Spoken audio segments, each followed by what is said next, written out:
The path to citizenship has 5 main steps: figuring out if you're eligible to become a U.S. citizen, getting photographed and submitting your application, getting fingerprinted, the interview, and finally, taking the oath and receiving your certificate of naturalization.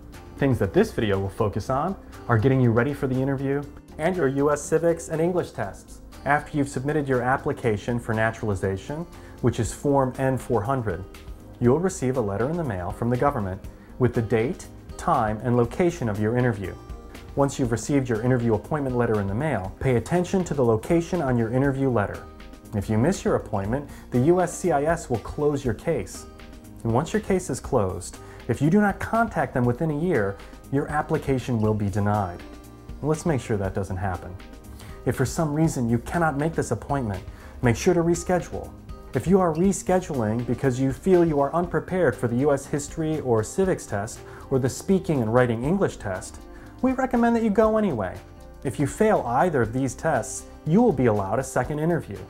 If there is no way you can make this appointment, you need to contact the USCIS office where your interview is scheduled to explain your circumstances. Your explanation for not attending has to be something that is not within your control. "I'm not ready" is not acceptable. The next thing you need to do to get ready for your interview is to know all the information on your application, particularly your N-400 form.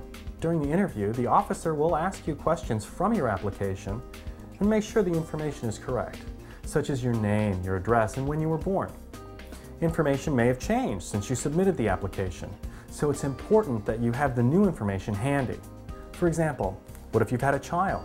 All you need to give the officer is your child's name and a copy of the birth certificate. Or let's say you have a new job. Just show the officer a pay stub or something similar that has the name and address of the new job. The officer is asking you these questions to make sure that you are the person on the application, and also to test your ability to speak and understand English. If you know the information that's on your application and what has changed, you'll be able to answer the officer's questions more confidently. During your interview, you'll be tested on 2 things: U.S. civics, which is U.S. history and government, and your knowledge of English. For the civics test, the officer is going to ask you up to 10 questions. These questions are drawn from a list of 100 questions. You need to know all 100 questions because it's impossible to tell which 10 the officer will choose. For the English tests, the officer will test your ability to read, write, and speak English. To test your reading ability, you may be asked to read parts of your N-400 form, read a set of civics questions and then answer them, or read several simple sentences. To test your writing skills, the officer will ask you to write 1 or 2 simple sentences. Your ability to speak English will be tested as you answer questions about yourself and your application throughout your interview. Obviously, you need to be prepared for these tests. You can also go to immigrationdirect.com to download all of the sample civics questions for free. For identification, you need to bring your permanent resident or alien registration card, also known as your green card, your passport, even if it's expired, and any re-entry permits you may have. To prove that you've paid your taxes, you will need to bring copies of your federal tax returns for the last 3 years. You should also bring 2 additional passport-style photographs. In some cases, USCIS may ask you to bring other documents. These documents will be listed on your appointment letter. Keep in mind that the officer has the authority to look at anything that you bring into the interview room, so don't bring anything you wouldn't feel comfortable showing them.